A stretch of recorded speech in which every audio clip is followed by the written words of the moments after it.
Nih, saya silakan aja mau dimuat lah.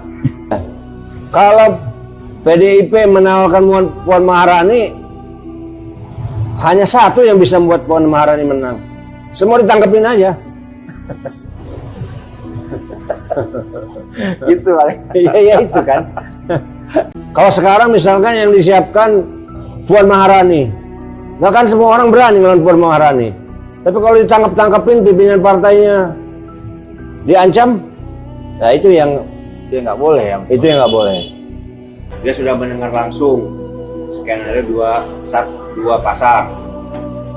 Lalu dia melakukan pengecekan pada orang yang mendengar langsung dari mulutnya Pak Presiden.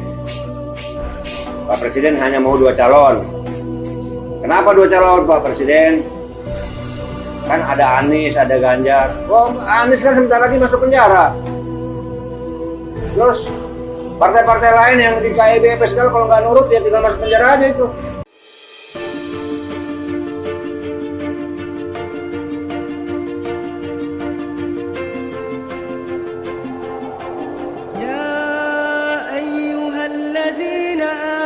ادخلوا في السلم كافة ادخلوا في السلم كافة.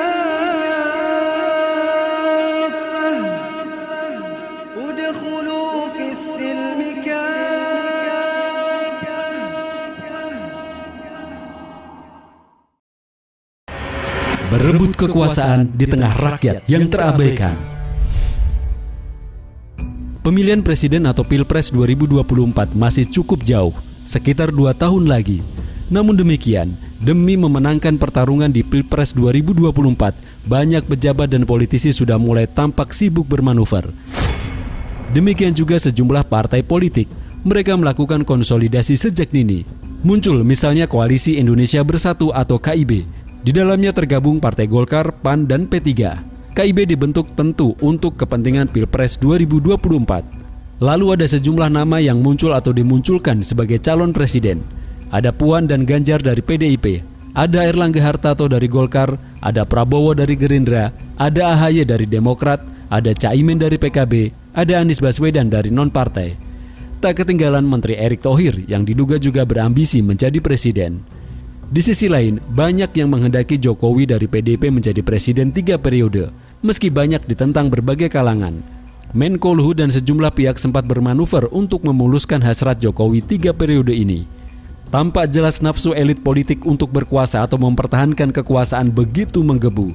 Tak lagi malu-malu, terang-terangan, tak lagi disembunyikan. Seolah tak peduli lagi etika berpolitik. Semua pejabat, politisi, dan parpol sibuk fokus memikirkan Pilpres 2024 yang masih jauh. Seolah tak ada satupun penguasa, pejabat, politisi, dan parpol yang fokus mengurus rakyat. Padahal saat ini justru rakyat sedang banyak dirundung masalah, terutama masalah ekonomi. Meski pandemi COVID-19 telah berakhir, rakyat kebanyakan masih terpuruk secara ekonomi. Di sisi lain, pemerintah seolah tak peduli. Buktinya, menyusul kenaikan harga Pertamax yang gila-gilaan, ada rencana pemerintah untuk menaikkan harga Pertalite. Pemerintah juga berencana menaikkan kembali tarif dasar listrik dan gas.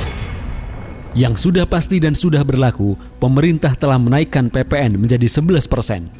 Akibatnya, harga-harga barang pun otomatis naik. Belum lagi harga minyak goreng yang naik nyaris 2 kali lipat.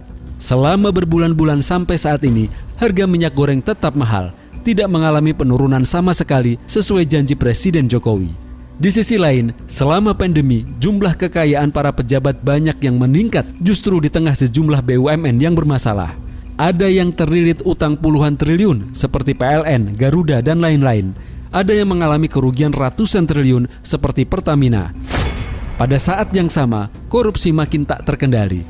Sekedar contoh, kasus korupsi Asabri, Jiwasraya, dan Bansos dengan angka puluhan triliun rupiah. Ironisnya, banyak koruptor yang tak segera ditangkap dan diadili.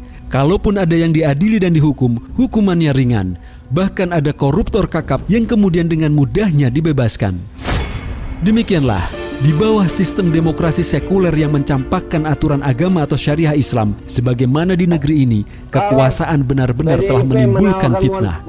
Banyak orang berlomba-lomba meraih dan mempertahankan kekuasaan. Segala cara digunakan, tak peduli halal dan haram. Saat berkuasa atau memegang jabatan, kekuasaan dan jabatan itu pun dijalankan tidak dengan amanah. Kekuasaan lebih banyak dijadikan alat untuk kepentingan sendiri dan golongan. Sebaliknya, kepentingan dan kemaslahatan rakyat sering diabaikan dan ditinggalkan. Kekuasaan adalah amanah. Allah Subhanahu wa taala berfirman, Inna Allah ya'murukum an tu'addul amanati ila ahliha wa idha hakamtum bainan nasi an tahkumu bil adl. yang artinya, sungguh Allah menyuruh kalian memberikan amanah kepada orang yang berhak menerimanya, juga menyuruh kalian jika menetapkan hukum di antara manusia agar kalian berlaku adil. Quran Surat An-Nisa ayat 58.